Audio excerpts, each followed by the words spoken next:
할렐루야. 하나님께 예배하는 여러분들을 나사렛 예수의 이름으로 환영하고 또한 축복합니다.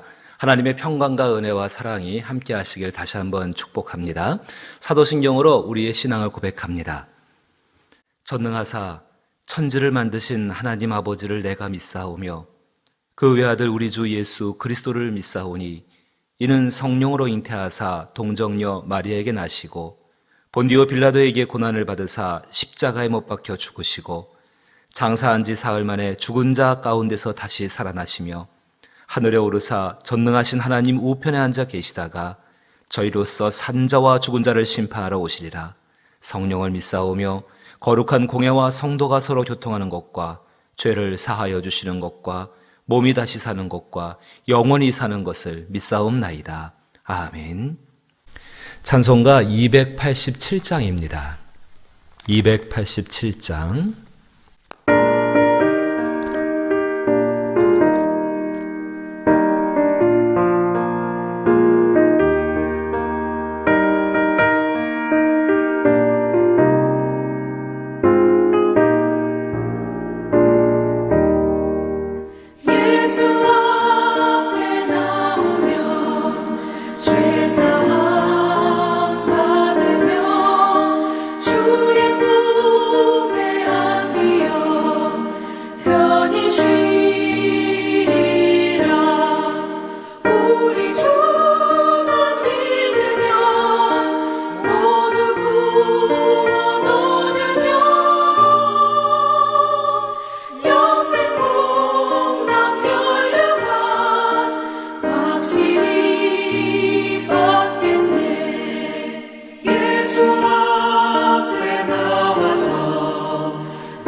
하루의 삶이 마음의 기쁨이 넘쳐서 평안 가운데 이룰 수 있기를 주의 이름으로 축복합니다. 함께 대하실 말씀은 이사야 1장 18절 말씀입니다. 구약성경 969면에 해당합니다. 이사야 1장 18절 말씀 찾으시고 제가 말씀을 읽겠습니다. 이사야 1장 18절 말씀. 여호와께서 말씀하시되 오라 우리가 서로 변론하자. 너희의 죄가 주홍 같을지라도 눈과 같이 희어질 것이요 진홍같이 붉을지라도 양털같이 희게 되리라. 아멘. 사랑 많으신 아버지 하나님, 오늘 한날의 길도 하나님의 사랑 가운데에 충만할 수 있게 되기를 원합니다. 사랑의 줄로 우리를 든든히 붙잡아 주시어서 흔들리지 말게 하여 주옵시고 오직 그 사랑 가운데에 행하며 또 그 사랑을 전할 수 있는 한날의 삶이 되게 하여 주옵소서. 하나님께 올려드린 찬송가의 그대로 마음의 기쁨이 넘치어서 그 사랑 가운데 행복한 하루가 되게 하여 주옵소서. 예수님 이름으로 기도하옵나이다. 아멘. 오늘 함께 대하신 이사야 1장 18절. 여호와께서 말씀하시되 오라 우리가 서로 변론하자. 너희의 죄가 주홍 같을지라도 눈과 같이 희어질 것이요 진홍같이 붉을지라도 양털같이 희게 되리라. 이사야 1장을 보시게 되면은 그 당시에 영적인 배경들과 사회적인 배경들이 등장을 하고 있습니다. 정말 심각한 상황이었습니다. 절대적인 위기 상황 앞에 놓여 있는 그 이스라엘 백성들이었는데 이 백성들은 그것을 알지도 못하였고 또 선지자들이 말을 하여도 듣지를 않는 그런 상황이었습니다. 어느 정도 심각했는가? 이사야 1장을 쭉 읽어보시면 그 내용들을 파악할 수가 있는데 제가 몇 가지로 정리해 보게 되면은 먼저는 영적인 타락입니다. 하나님과의 관계가 완전히 깨어졌습니다. 그 영적인 타락은 도덕적인 타락으로, 도덕적인 안일함으로 이어지게 되어집니다. 사회에서 도덕적인 기반들과 그 안일함이 정말 일어나게 되면은 그 사회는 굉장히 혼란스러워지고 그 사회 속에서는 정상적인 생활을 할 수가 없는 모습이 되어져 버립니다. 더욱이 1장 1절을 보시게 되면은 유다 왕 우시아와 요담과 아하스와 히스기야 시대에 아모스의 아들 이사야가 유다와 예루살렘에 관한 계시라라고 말씀하십니다. 그 중에서 우시아가 죽습니다. 영적으로 바르게 서 있는 지도자, 하나님 앞에 바르게 서 있는 지도자가 죽습니다.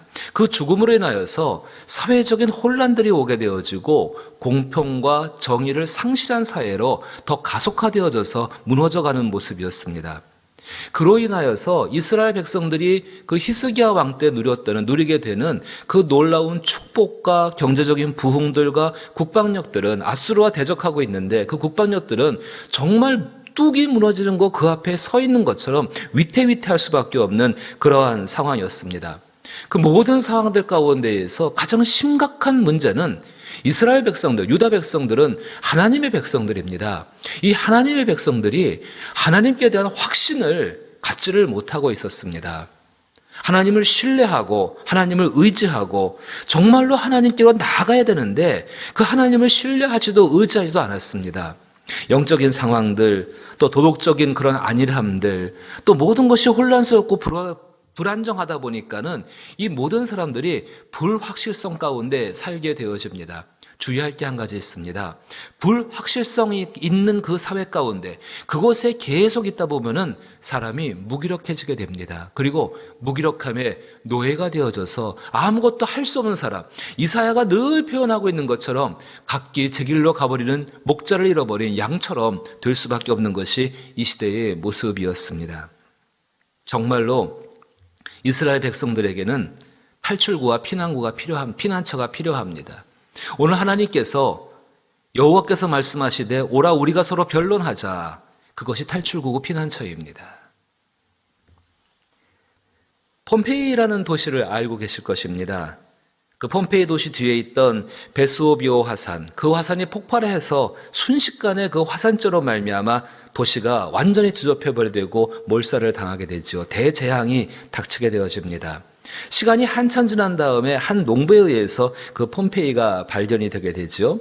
본격적인 그 발굴 작업을 했습니다. 그래서 그 상황과 그 당시에 로마 시대 그 당시에 있던 어떤 생활 상황들과 또 갑자기 죽음을 맞이했던 그 사람들의 모습이 그대로 드러나게 되어집니다.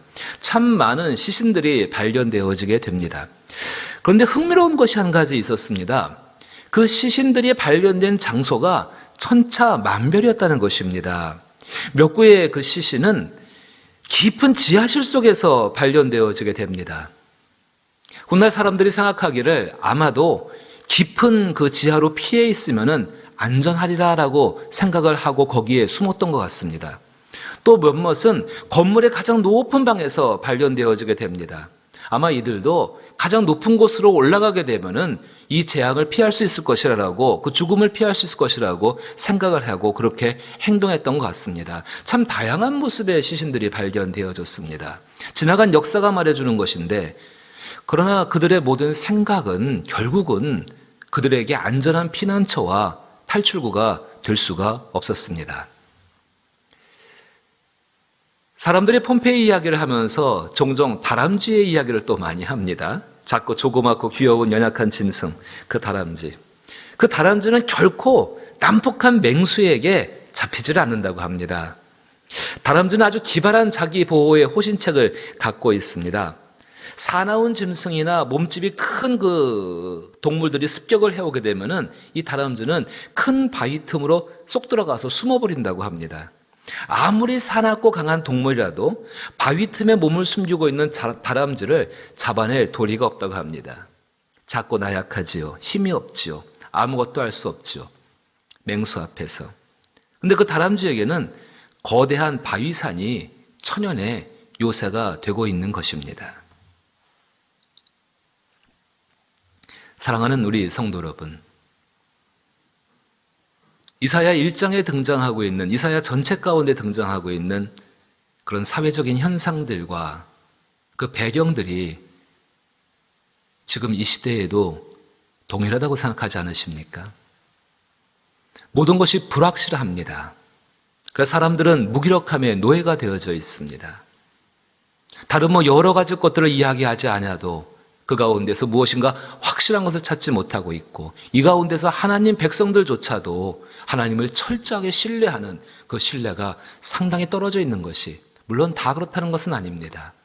하지만 그것이 전반적으로 만연하고 있는 것이 어쩌면은 불행이 있는 이 시대의 모습 아니겠습니까?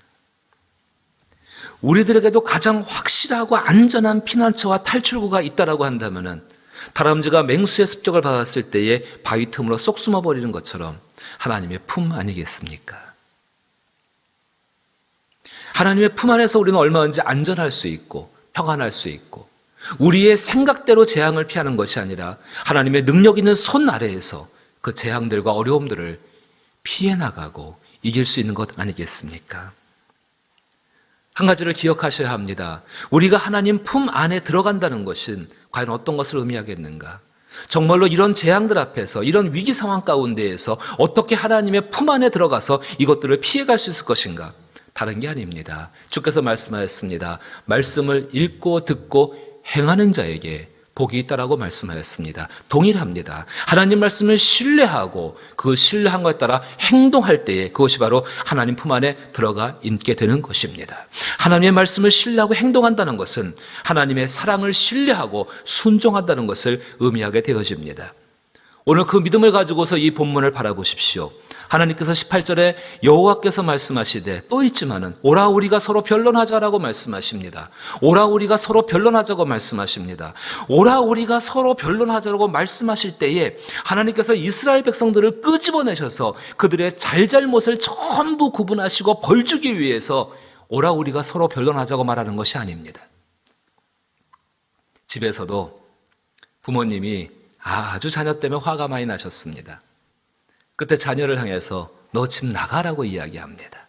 내 눈앞에 사라져라고 이야기합니다. 정말 화가 많이 나셔서.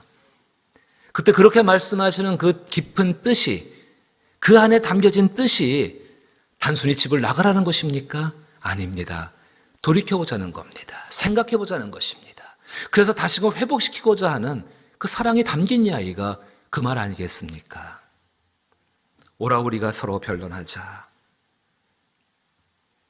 이스라엘 백성들에게 피난처가 되어주시고 이 상황을 피할 수 있는 길들을 열어주시고 탈출구가 되시기 위해서 하나님께서 부르고 계시는 것입니다. 어제나 오늘이 동일하신 하나님은 지금도 우리에게 동일하게 말씀하시고 일하시는 줄로 믿습니다.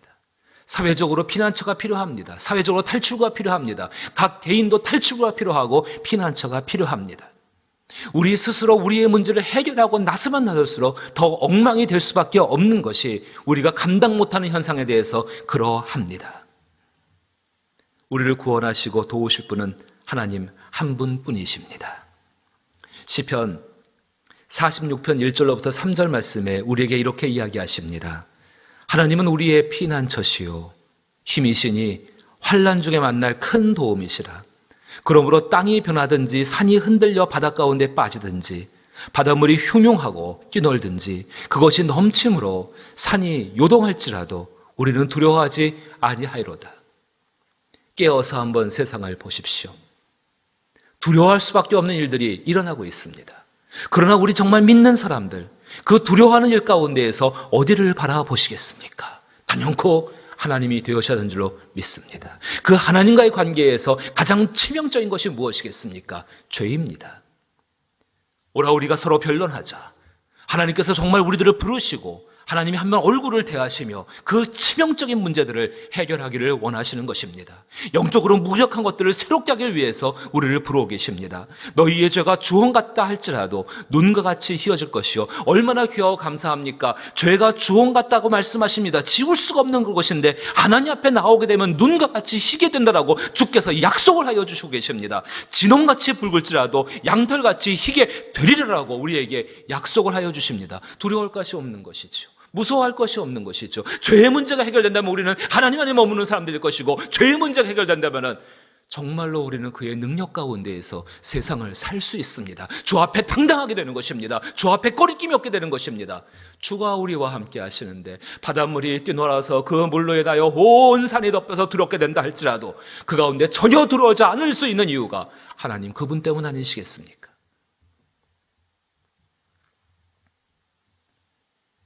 죄의 문제를 해결하신 그 하나님께서 하물며 우리 삶에 관계된 모든 문제를 어떻게 다루시겠습니까? 능력이 많으신 그 아버지께서 자녀들의 삶을 위해서 모든 것을 해결하기를 원하시는데 가장 치명적인 문제, 그리스도 예수로 말미암아서 그의 이름을 붙들고 나가는 모든 자에게 아무리 붉다 할지라도 희게 될 것이고 아무리 주홍 같다 할지라도 깨끗하게 되는 은혜들을, 그래서 정말 그 은혜를 가지고 세상 가운데 우리 하나님으로 말미암아 당당하며 힘있고 능력 주시는 자 안에서 능치 못하는 일이 없는 사람으로 살게 될 줄로 믿습니다. 항상 신앙은 선택입니다. 하나님 말씀을 듣고 결단하셔야 합니다. 오늘 저와 여러분의 결단이 오라 우리가 서로 변론하자라는 그 사랑과 그 풍성한 긍휼을 가지신 하나님 앞에, 그 하나님을 신뢰하며 하나님 앞에 나아가 나의 모든 연약한 것들과 특별히 깊이 감춰져 있는 죄의 문제들을 주 앞에 내어놓고 그리스도 예수의 보혈로 말미암아 깨끗하게 정하게 새롭게 되어져서 하나님의 사람으로, 세상을 이긴 사람으로 살아나갈 수 있기를 주의 이름으로 축복합니다. 아버지 하나님, 그리스도 예수께서 우리로 하여금 세상의 모든 상황들과 죄의 깊은 가운데에서 탈출구와 피난처가 되어주심을 감사합니다. 우리의 생각대로 피하는 것이 아니요 오직 오늘 하나님 하신 말씀, 오라 우리가 서로 변론하자, 그 예수의 이름을 붙들고 나의 참된 중보자의 이름을 붙들고 하나님 앞에 나가 치명적인 문제들이 해결받게 하여 주옵소서. 오 놀라우신 성령님이여, 이 땅 가운데 이 놀라운 복된 소식을 전하게 하여 주시어서 이 나라와 이 사회가 주 앞에 진정한 피난처가 되시고 탈출구가 되시는 하나님 앞에 나간 바가 되게 하여 주옵시고, 그 안에서 자유함을 얻게 하여 주옵시며, 그 안에서 담대함을 얻게 하여 주옵시며, 그 안에서 승리의 길을 찾을 수 있는 이 땅이 되게 하여 주옵소서. 아버지 하나님, 사랑하는 성도들, 오라 우리가 서로 변론하자 말씀하시는 그 하나님의 사랑스러운 음성을 붙들며 오늘도 하나님 앞에 나아가 주의 복된 것을 얻게 되길 원하오니 하나님께서 인도하여 주옵소서. 이제는 우리 주 예수 그리스도의 크신 은혜와 하나님 아버지의 놀라우신 사랑과 성령님의 교통하심에 역사하시는 충만한 은총과 위로와 그 선한 손길의 도우심이 오직 우리 하나님을 피난처 삼고 탈출구 삼아 주 앞에 나아가 이 모든 환난과 재앙을 피하기로 작정하는 사랑하는 모든 성도들의 심령과 육체와 이들의 삶 위에와 그리고 나라와 교회 위에 이제부터 영원토록 함께 계실지어다. 아멘. 당분간 오늘부터 시작하여서 새벽 예배와 금요 기도회로 모이지를 못합니다. 또한 지난 거진 2달 가까운 시간 가운데에 이렇게 영상 예배를 통해서 가정에서 예배드리는 것이 어느 정도 정착되었다고 생각합니다. 여전히 그것을 대신하여서 아침 예배로 모이게 되어지고 이 영상을 보냅니다. 사랑하는 성도 여러분, 정말로 이 영상을 통하여서 부족한 저와 그리고 우리 부목사님과 강도사님이 메시지를 전할 때에 또 예배를 영상으로 인도할 때에 함께 하셔서 정말 이 기간 가운데에 하나님을 향해 나가는 우리의 모습이 더욱더 아름다워질 수 있기를 또한 부탁을 드립니다. 구역자님들과 함께 기도 제목을 나누시고 함께 기도하기를 부탁드리며 함께 기도합니다.